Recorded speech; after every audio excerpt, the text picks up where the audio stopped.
The ultimate heartbreak that no mother should ever experience. Plus, cheating death, not once, not twice, but 3 times. Welcome to a very special Be Inspired. I'm Bert Barron. And I'm Lisa Anderson. And Be Inspired is the audio-video podcast where we bring you real stories from folks just like you and I who share stories of love and loss, struggles and perseverance, laughter and tears, and overcoming adversity. Lisa, what an incredible story our guest has with us who is here this time around. I find not only your story incredible, Natalie, but near-death experiences. To me, a lot of folks don't believe in them. They say, well, maybe it's the medication. I truly believe in near-death experiences. I think it changes us forever, and it's fascinating to me. So, Natalie, we're really happy you could come and join us today. You. Welcome, Natalie Colangelo. Yeah. Yes. And you as a mom, Lisa, this is going to be a special segment here. For more reasons than one, yeah, really is.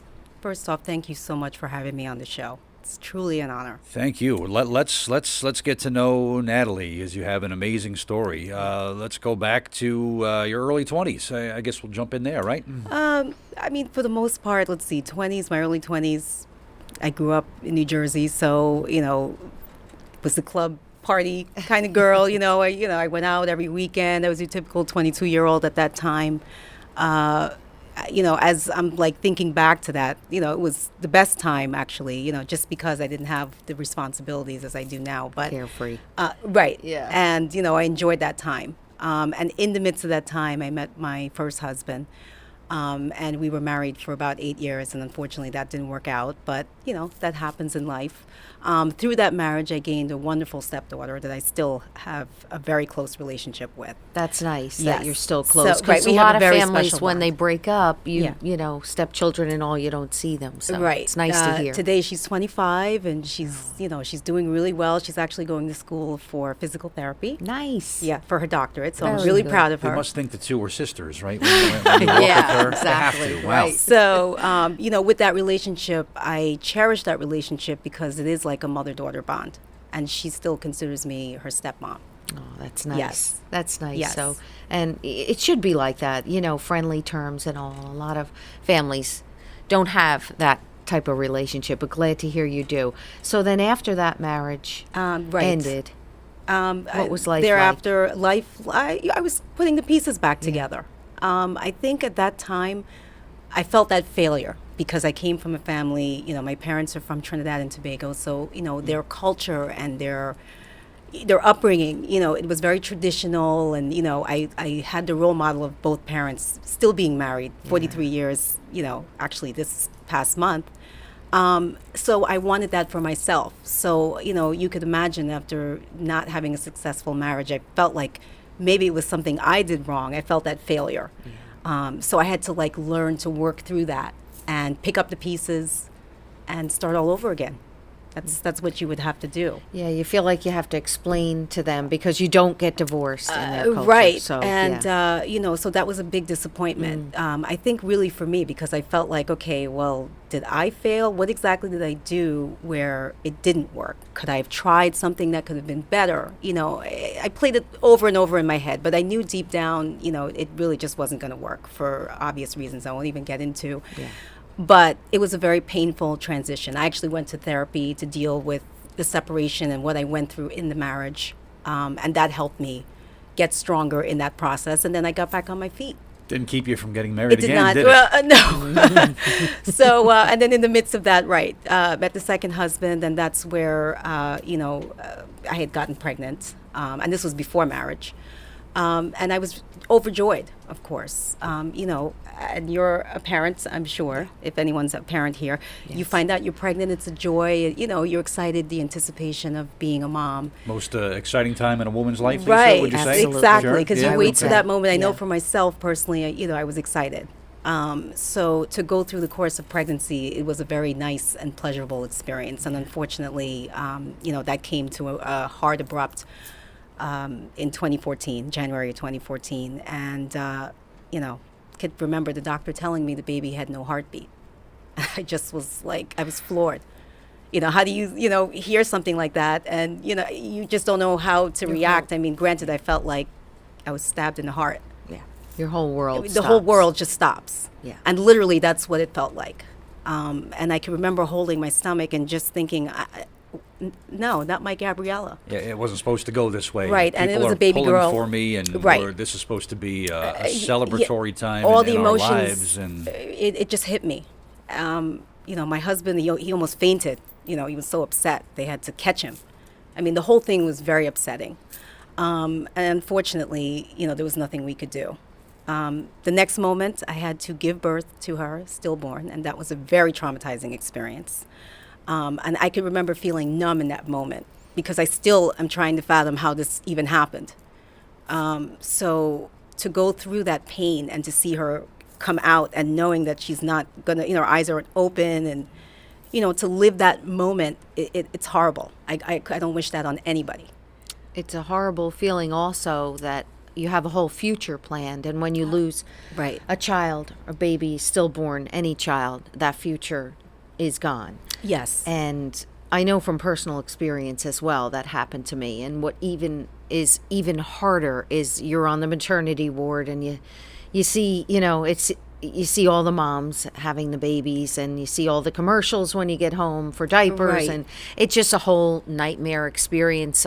This happened to me 27 years ago, and it seems like it was 100 years, and yesterday it was also, this was full term.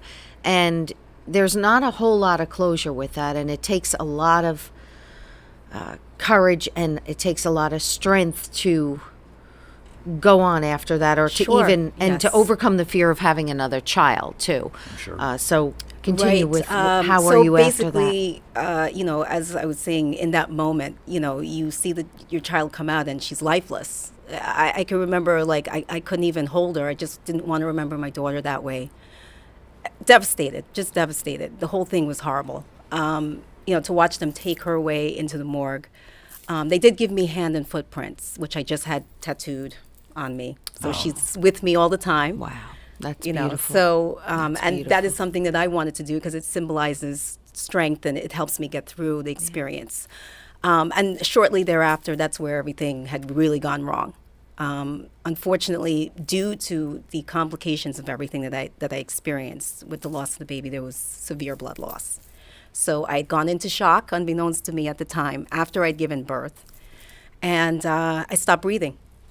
Had no idea I even died the first time.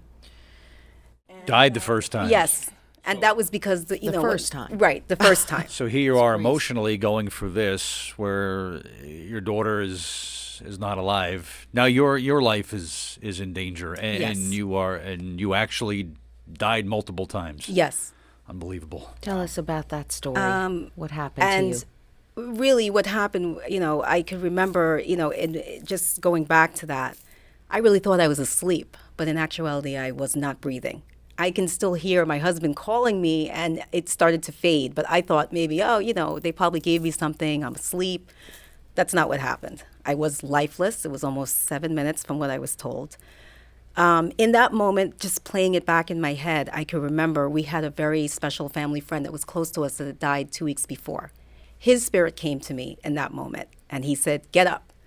And he kept telling me to get up. He's like, "What are you doing here?" I'm in the delivery room, and I'm thinking I'm still in the delivery room, but there's nobody there. The nurse is not there. My husband's not there. This man is appearing in front of me, and I know he just passed away 2 weeks before. Sounds like you had this incredible level of awareness and mindfulness while this is going on. Yes, and meanwhile, I'm unaware that I'm not, I'm clinically dead. Seems like you have a rather vivid recollection of Yeah, this. and Wow. I'm surprised I can remember, but that's vivid in my mind. Wow. So he said, "Get up to me one more time." And I woke up, I jumped up, I see the whole crash team standing over me, not realizing I coded on them. That's crazy. I started breathing again, and I'm trying to figure out what's going on because it didn't even register that that's what happened. Wow. Yeah. A lot of folks describe it in a different way. Mm-hmm.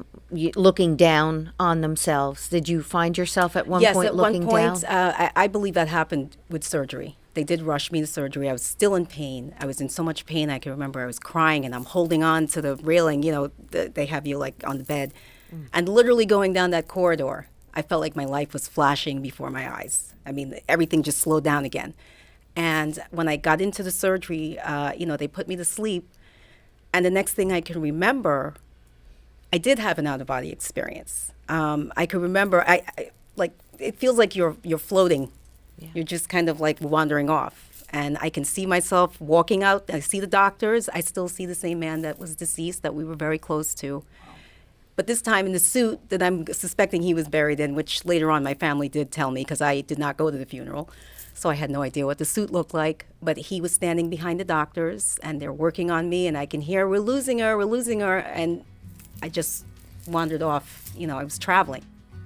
Obviously, it's not her time. It was not your time, Natalie, Yes, to leave yes. this earth. Yeah, apparently she still had a lot more to accomplish. Yes, And yes. we're going to continue to tell her story, and we'll talk about her life now. Our special guest is Natalie Colangelo. We have much more coming up with her on Be Inspired.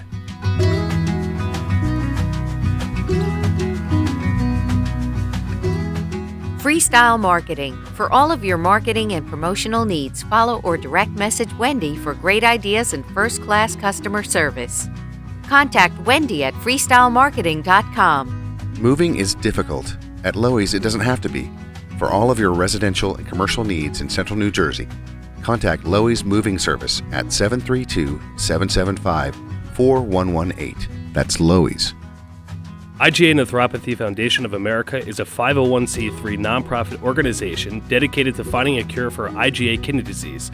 If you or someone you know was recently diagnosed, please visit IGAN.org or contact 732-770-7377. Also, thanks to Chain Gang Pro Performance Clothing, a new local company focused on providing activewear for your active moments. Check out their story and line of products at chaingangpro.com or follow their journey on Instagram or Facebook by searching Chain Gang Pro.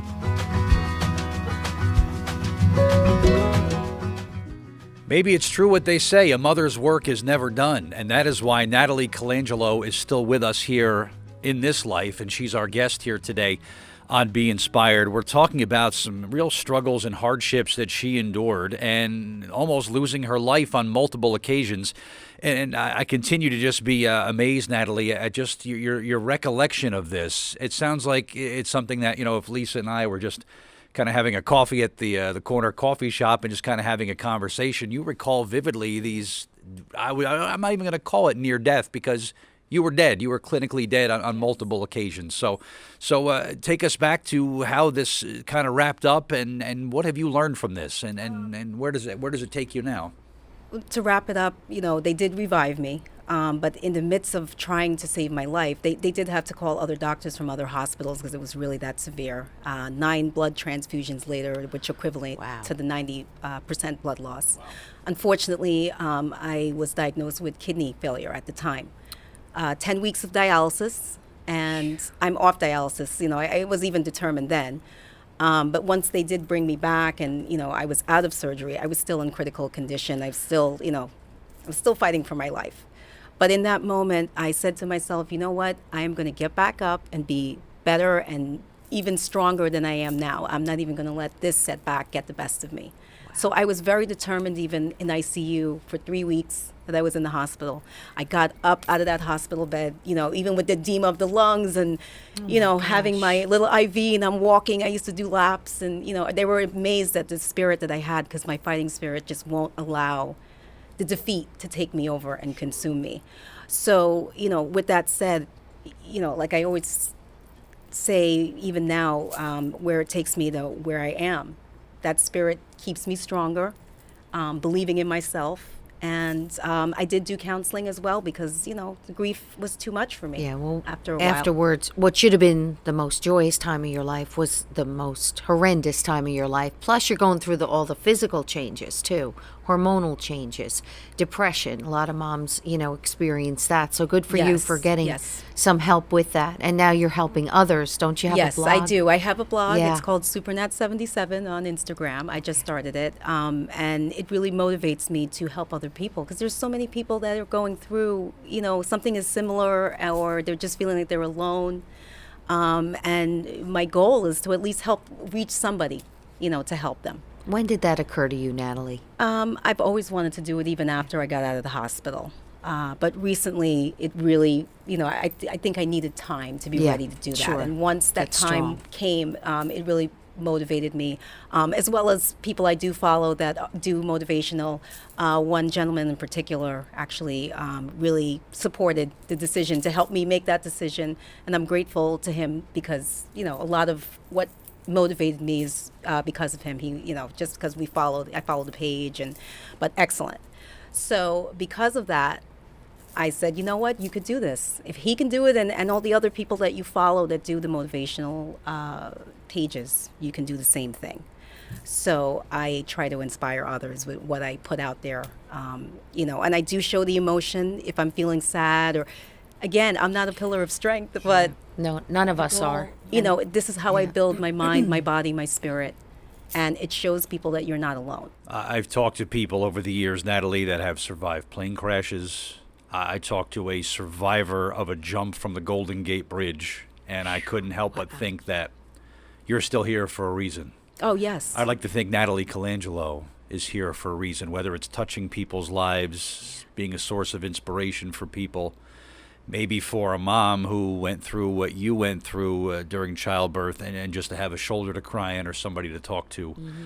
But you obviously still have a role here. Where do you see yourself? Where is your place in this world as we know it? Where do I see myself in this world? Somebody that can truly help people. I have when it comes to my heart, I have this big heart. I have so much love that I can give to the world. So I'm very open to welcoming people that need that help. So the way that I view myself, especially now, and I think it took some time to realize, I could be the voice for people that can't express themselves or feel like they don't have the strength to be a voice. So that's the way that I view myself. With a smile like that, Bert, Yeah, I was going to say. lights up the whole room, Natalie. Thank you. What do you think of her as a mom, as a fellow mom? You find her to have kind of an inspirational feel about Completely. her? And, yeah? I can relate to you on a personal level, and then I can see your joyful spirit, how it can just lift someone when it's really needed. I would like to ask you, have you thought of other children, or? Yes, I have. Good. Unfortunately, I would not be able to carry children due to the kidney disease. However, and of course, partial hysterectomy. I actually had that. Unfortunately, it was part of the emergency. But I do want to adopt someday.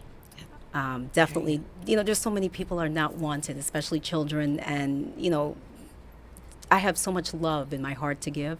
And that's the reason why, I turned to the adoption as well. That's wonderful to hear. Yes. Really, I'm so glad it hasn't changed your views on that. And No. I know you're going to be an unbelievably beautiful mom to Oh, some thank deserving you. child out Thank there. you. That's Thank awesome you. to hear. See these inspiring people, Bert. Yeah. I mean, it makes you and Yeah. it makes our day to come across these people and who share their stories with us. It's just wonderful. Just amazing inspiration, no doubt about it. People that have had these near-death experiences, is there some commonality? Do you have share some The experiences? commonality, I think, the death experience, I know for me was very calming. It is because you're in a deep sleep. However, the commonality, it makes you more humble. People I find have, come across, have heard their story. It makes you more aware of life, and it puts things into perspective. Sure. And it makes you stronger. You're just a stronger person because you've endured that experience and you've beat the impossible. So in my mind, if I can beat death, I can beat anything. And now you're not afraid to die. No, and I'm not afraid. There's Yeah. no fear. Even in life, as challenges come, I can counteract it very well. Very inspired by you, Natalie. As we wrap up, where once again, your blog or where people can go online right, and share some of your inspiration? People can go on SuperNat77, which is on Instagram. So I welcome anyone. I'm very open. I'm an open door. I'm not one to turn anyone away. And people of walks of life, it doesn't matter to me. So everyone is welcome. Natalie Colangelo, so honored and inspired to have you on Be Inspired this time around. Thank you. Thank you very much. Thank It was you an very absolute much. pleasure to meet you today, and you've changed our lives in this very short time that we've had a chance to converse. Well, what I So, forgot to mention, my kidney disease prognosis has actually improved Awesome. tremendously. So, Great and again, I news. truly believe it's my positive fight and my energy and spirituality comes with that. I believe that manifests through your whole aspect of your life, including your health. I agree. Thank you Yes. again for being here so much. We greatly appreciate Oh, it. thank you. Thank you, Natalie. Yes. I'm Bert Barron, And I'm Lisa Anderson. and thank you for joining us on Be Inspired.